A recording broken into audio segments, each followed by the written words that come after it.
Hello, Stitchers. Welcome to Stitch Please, the official podcast of Black Women Stitch, the sewing group where Black Lives Matter. I'm your host, Lisa Woolfork. I'm a fourth-generation sewing enthusiast with more than 20 years of sewing experience. I am looking forward to today's conversation, so sit back, relax, and get ready to get your stitch together.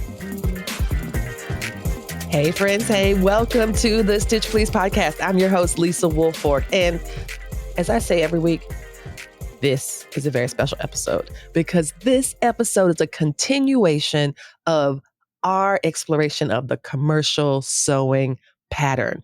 I am doing my best to help you not feel intimidated by working with sewing patterns. We're talking about a sewing pattern that's part of the Big Five sewing pattern, but it will also give you a chance to think about how this works for independent printed patterns too. So last time we talked about the outside of the pattern, giving an overview of the pattern envelope and breaking down all the information on a pattern envelope that will help you decide if you want to make a pattern or not. Today, we're going to open up that envelope, get into the guide sheet. This is detailed instructions that have definitions, illustrations, and so many things to help you understand the pattern. It even has a QR code for a sew along. The independent patterns do this too. I believe the independent patterns did this first, but the Big Five pattern we're going to be talking about today includes a sew along, as well as something that the Big Five have been doing for quite some time is a toll-free phone number. Did you know that you could call a pattern company if you have a question about a pattern? This is how it works for the Big Five. And I'm speaking here of the Know Me patterns, Simplicity, McCall's, Butterick, and Vogue. There's a phone number you can call because there is a person that has helped to test these patterns, that has sewn these patterns in, I believe, a half scale, just to test and see how the instructions work and how the flow works. So we're going to totally talk about that. We will talk about how you can call a Big Five pattern company for support. So there's lots of tips and tricks on the outside of the envelope, as well as tips and tricks on the inside of the envelope. And that's what we're going to get to today as we understand the guide sheet. Pulling out the guide sheet from a pattern envelope is as close as many people will ever get to handling a newspaper. This is how newspaper paper feels, and this is how it sounds. I know you can kind of hear it in the background, and you can see it here on the Patreon if the Patreon get video copies of the episodes. And I like to fold my guide sheet in sections. The guide sheet itself is printed double-sided. And to begin, you'll want to understand that there's lots of information from the very beginning. If you start at the top left corner of the guide sheet, you will see the pattern number. We talked about this last time, but you'll also see something that says page 1 of blank. This one is page 1 of 4. That means that there are 4 pages of instructions total. This tells you how many steps, or it can imply how many steps you will need to complete this pattern. It might say 1 of 6. That lets you know this is a pretty complicated pattern, or it has lots of different sections. You'll also find a QR code, and right beneath the title of the pattern, you'll see a phone number, which I think is really cool. And I have actually called this phone number and gotten some really great help when an instruction didn't make sense or, something that was very confusing. I called them and a person talked to me through it. And it was really very helpful. You'll see the line drawing again, which we described last week as kind of a universal language, something that allows you to look at your pattern without the distraction of a textile or a print. Then we get to the super fun part, where you start to understand the pattern details. We've looked at the line drawing, and right underneath it, you will see a pattern piece breakdown. This is very helpful. It will tell you how many pattern pieces there are to the pattern, and it will give you an illustration of the orientation of the pattern piece by including the grain line. This is important because what the guide is telling you is the direction at which your pattern pieces should be laid. This is good to know because when you go to lay them down on the fabric, you'll want to keep that line in mind. In addition, you'll also see the shapes of your pattern pieces. You can see this is the back of the pocket, this is the front of the pocket. They order them by bodice front. They usually start with the bodice. And I also wanted to point out that the pattern pieces, in addition to them telling you the number of pattern pieces you have, the pattern pieces themselves are numbered. This is important because the numbers are used later in the instructions. I think that the pattern numbers are very important because sometimes it is very difficult to tell the front and the back of a pattern piece, or the left side or the right side, or the left facing or the right facing. It can be difficult to tell what that looks like when the pattern pieces are so similar. Having numbers on them makes it that much easier. And as you might know, I have a whole system of organizing my pattern pieces that uses stickers and labels. I talk about it on episode 36 of the podcast. So go back and check that out. It really does help me to keep track of my pattern pieces as I cut them out. And this is one of the advantages of paying attention to the numbers in the pattern piece section of your pattern from the very beginning. The next section in the pattern paper talks about the markings of the pattern. It's almost like a legend, like when you were a kid and you learned how to read maps. That is what these pattern markings are. They're simple sketches that have a symbolic value that communicates across patterns. A straight line will be a grain line. Two arrows connected by a vertical line indicate a fold mark, and it'll say place on fold. The buttonhole mark is a short horizontal line marked by two vertical lines on either side. The notches. Here is a quick trick for the notches. If the notches are meant to be cut into or outside of the fabric, the pattern suggests that you cut your notches outward.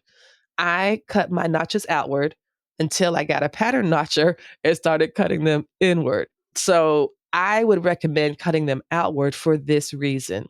When you use the triangle notches on a sewing pattern, that can be a good way to tell if you're working with the front or the back. This is because the notches are marked by a triangle. A single triangle means the front.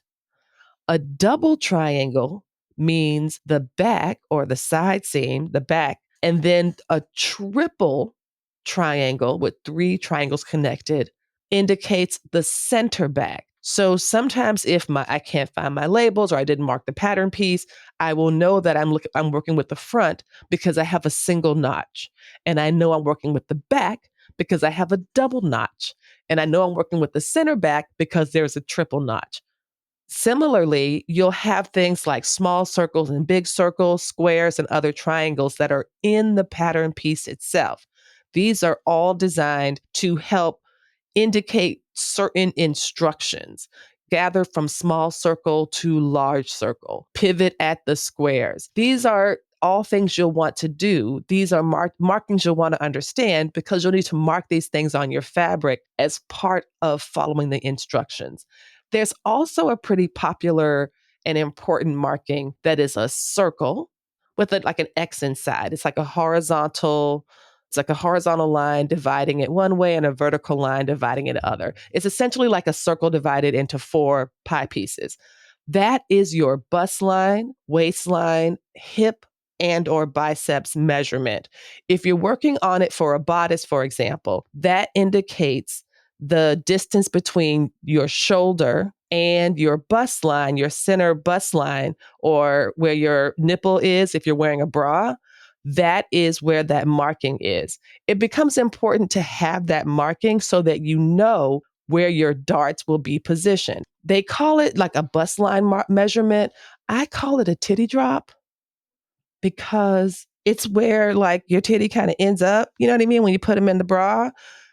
Anywho, I thought it was a good way to remember it. So the point, however, is that you need to measure this point on your own body and then think about where it appears on the pattern. That way your darts will be in the right place.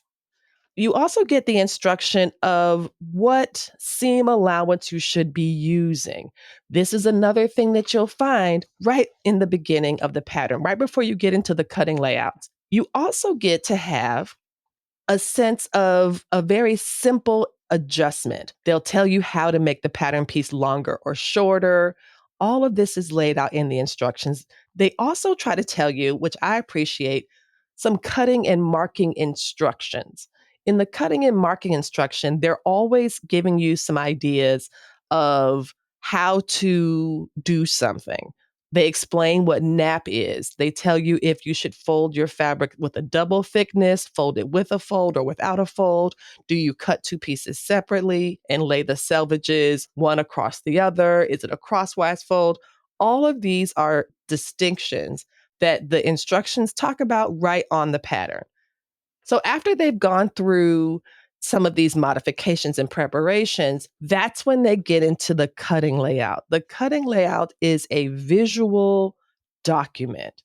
It is meant to show you how to lay your fabric down and how to put the pattern pieces on top of it in a way that will fit all of the pieces on the fabric that you purchased based on the envelope recommendation, but also to lay them on there in a way that the fabric will behave as it should for the garment that you're making. This is why the grain line is important. The fabric is designed in such a way that the straight of grain works with the fabric to produce an outcome that aligns with the properties of that fabric. Similarly, if you have something that's on the straight of grain, this means that it's going to flow right, it's going to drape properly, the fabric will look the way it's meant to look, the pattern on the fabric will be coordinated and well matched. All of that is done when your fabric is placed in the proper way on the grain line. There are also some times when something has to be placed on the diagonal or cut on the diagonal to the grain line, and that will be cutting on a bias. And that's where you get like collars and cuffs tend to be cut on the bias. The grain line is important there as well because the pattern piece has printed that grain line diagonally to get the same outcome, to produce a similar layout where the grain line is parallel to the selvage. That's the key point I want to reiterate, that is an important consideration, not just for aesthetics, for how the print will look or how your velvet will look, but also how your garment itself will look. In addition to telling you how to lay out the fabric, it also tells you how many pattern pieces you need for each garment you want to make. This is important, at least for me, when I have a garment that has so many pieces. I once made an outfit for my child that had 24 pieces. And I was deciding, why on earth am I making a 24-piece garment for a 3-year-old? The baby was 3. It was a very cute little shirt with epaulets and button snaps and pocket flaps. And I'm like, I don't think he can even do buttons. But I wanted to make it and I did. And it was super cute. And he grew out of it in a matter of months and it was fine. It was really fine. However, keeping track of all the pattern pieces and the numbers of them is helpful when you can count down as you're cutting. It's really helpful when you can count down your pattern pieces as you cut them. That way you don't miss anything, you don't double cut anything. So I like to keep track of my pattern pieces as I cut them by marking them off as I go. Now, before you start to get into the pattern sewing instructions, there's another key element in the pattern instructions. Before you get into the sewing instructions, there is a set of information called sewing information. It has a key of images that will help you understand the illustrations in the pattern instruction. It helps you to see when they mean the right side or wrong side of fabric. It tells you what the markings for the interfacing are. It tells you what the right side or the wrong side of the lining is. All of these things are clearly sketched out. It reminds you of what your seam allowance is and demonstrates some pretty simple things that it will ask you to do. So that if you don't know what to do when they say clip an inner curve, for example, there's a sketch here of what a clipped inner curve would look like. Hey friends, hey, I know you're enjoying the audio version of Stitch Please, and thanks so much for listening. But you're missing out on all the great stuff going on behind the scenes. That's why I'm inviting you to join our Black Women Stitch Patreon. For as little as $5 a month, you can see all the video versions of the podcast. Plus, you get some amazing swatch cards. You know how much I love these swatch cards. Look, see how cool these are? Oh wait, you can't see them because you are not yet on the Patreon. So when you join the Patreon, you'll be able to see this, me showing you these amazing cards. We also have some great perks at the other tiers, like discounts, swag, office hours, and more. Don't be the last sewist in the group now. Head over to patreon.com/blackwomenstitch or click the link in the show notes and become a Patreon supporter today. We truly cannot do this without you. So thank you so much. It talks about clipping the notches on an outside curve, and it'll show you how to do that. Trimming corners, it'll show you how to do that. Even like grading a seam allowance, that's included in the instructions. They also kind of give you some kind of basic sewing tips, like pinning your fabric to your body as a way to pin fit it before you even baste it. They also tell you to press the seam allowances, which I am going to absolutely reiterate. Y'all, press the seam allowances, press them open, press them flat. It's going to make your garment look so much better. You'll see. They include a glossary that has a list, at least in this pattern, of 5 or 6 terms, as well as descriptions of what those terms mean. So when they say to reinforce a stitch, they describe what that is. Slip stitching, what a finished stitch is, stay stitch, understitch. Understitch is my favorite stitch, y'all. They have all of these things defined, and I'll just give y'all the understitch definition. That's open when you open out a facing or an underside of the garment, you stitch to the seam allowance close to the seam. So you basically flip the seam allowance to the wrong side or to the facing side of the garment, and then you stitch it again so that it won't roll over. And that's one of the beauties of understitching. But they've told you this right here in the pattern instructions. And finally, before they jump into the directions themselves, they are going to give you another reminder that you can get help easily. That is by showing the QR code of the pattern sew along. Remember, this pattern that I'm using is a Know Me pattern. It has a sew along by Brittany J. Jones, and that is a way to walk you through the pattern itself. You can have somebody who can sit down next to you and sew right alongside you, and that's what sew-alongs do. The Big Five, and especially the Know Me patterns, brought this into the standard pattern making. It wasn't something that was there before. Independent pattern companies have been doing this for quite some time. They will have sew-alongs, they'll have hacks, they'll have blog posts. They have groups where people are sharing what their hacks are or what their different tweaks have been. That's another really great opportunity to sit alongside a community and work on something if you're a beginner. So check on sew-alongs as a possibility. But if you buy one of these patterns, there will be a sew-along with it that's well filmed by the experts. The folks who made the pattern themselves will sew along with you. And this is one of the fun things I think about the Know Me patterns. Before you jump into the sewing directions, I'm going to take a quick pause and give a shout out to my friend, my good sis, Naomi P. Johnson, who reminds us constantly to read the pattern instructions 3 times before beginning. She says, read the pattern instructions 3 times before beginning. I think this is to help you familiarize yourself with the pattern. She breaks it down into, there's something about the process of repetition. And when I have, on the rare occasions, read the pattern instructions 3 times, I really did have a great experience sewing the pattern. Reading the pattern the first time for me was just a way to get an understanding of what it was about. It's kind of more like a skimming reading. Reading it again, I'm able to pause and take notes on the pattern. Reading it the third time before I start to begin gives me so much confidence. And if there is a procedure or a step that the pattern does, and it's not in the order that feels comfortable to how I would do it, that is where I make my changes.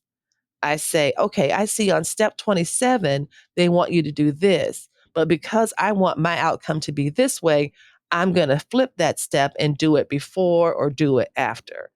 You can't really make any changes unless you know what they're asking you to do in the first place.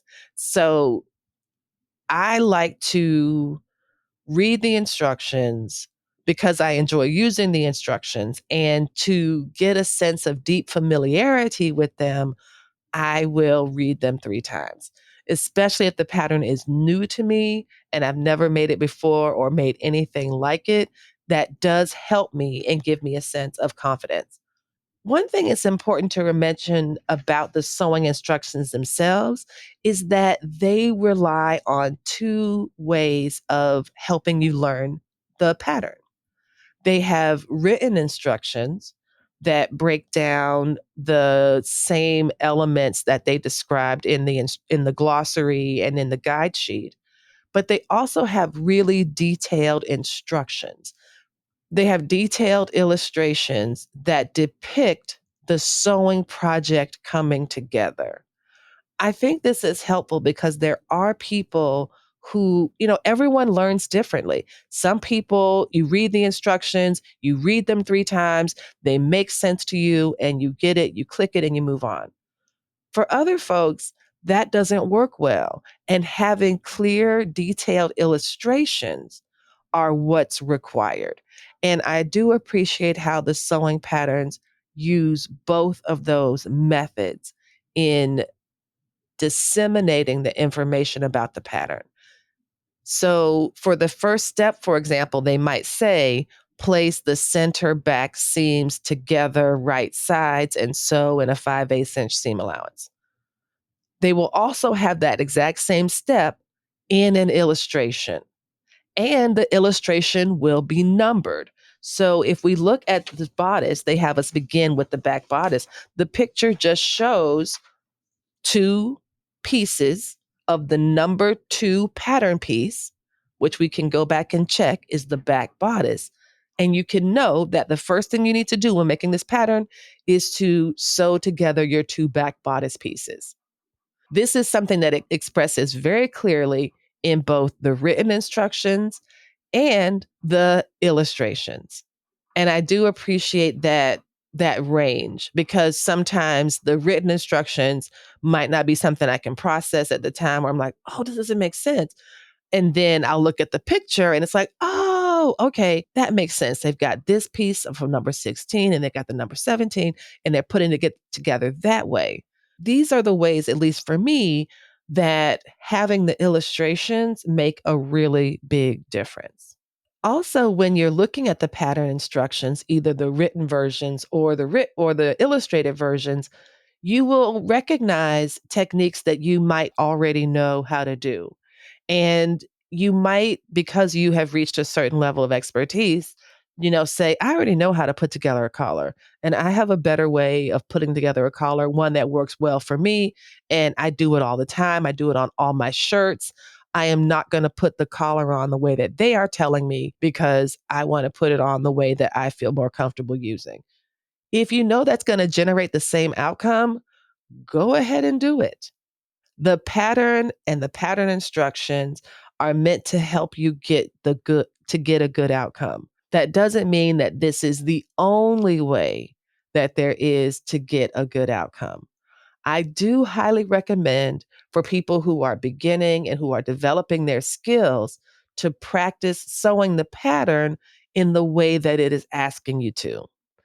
This will give you the opportunity to refine your skills. It will help you learn more about the understitching and the slip stitching and the ditch stitching. All of these small things. It'll help you make your facings more smooth. It will help you learn why you need to use a clapper when you press your seams open or you press your seams back. It will help you understand why when you cut off the corners of a pointy collar and grade the straight pieces in a little bit more easily, your collar's going to turn better. It's going to look better. You're going to have a cleaner look from the outside. And you won't be frustrated while you're doing it on the inside. You know what I mean? So that's another recommendation. As we wrap up today's episode about understanding the pattern envelope, I would just advise you to be patient and kind to yourself. There is a lot of things that happen within a sewing pattern. Take your time, trust yourself, trust the process, and remember, if you get stuck, if the instructions are not making sense, there are ways and people to help you. If you're using the pattern that I'm describing, which is the Know Me Brittany J. Jones pattern for a jumpsuit that I'm working on, you can call the company using the toll-free number, which I think is great.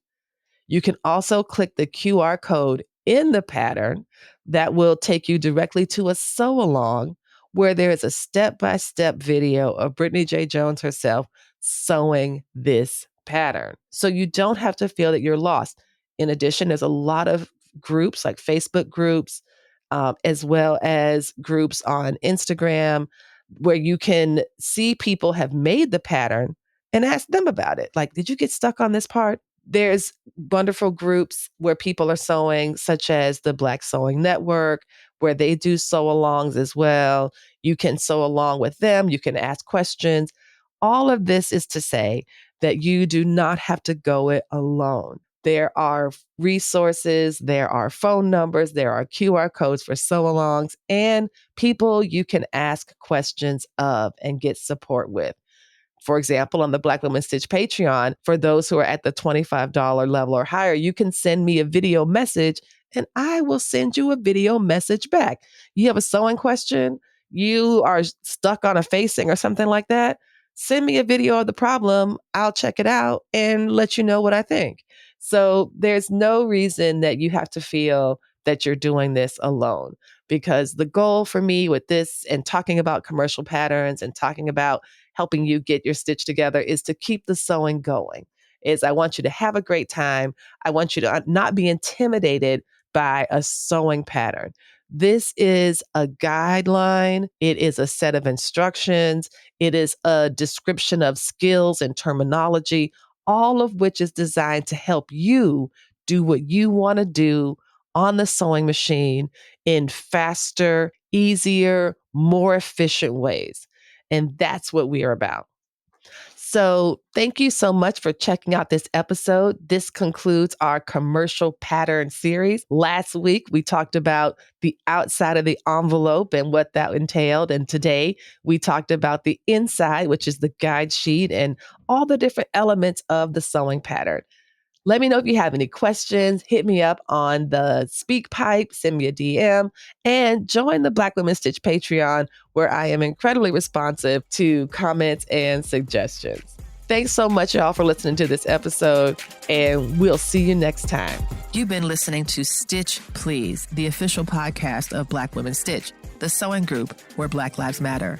We appreciate you joining us this week and every week for stories that center Black women, girls, and femmes in sewing. We invite you to join the Black Women Stitch Patreon community with giving levels beginning at $5 a month. Your contributions help us bring the Stitch Please podcast to you every week. Thank you for listening. Thank you for your support. And come back next week and we'll help you get your stitch together.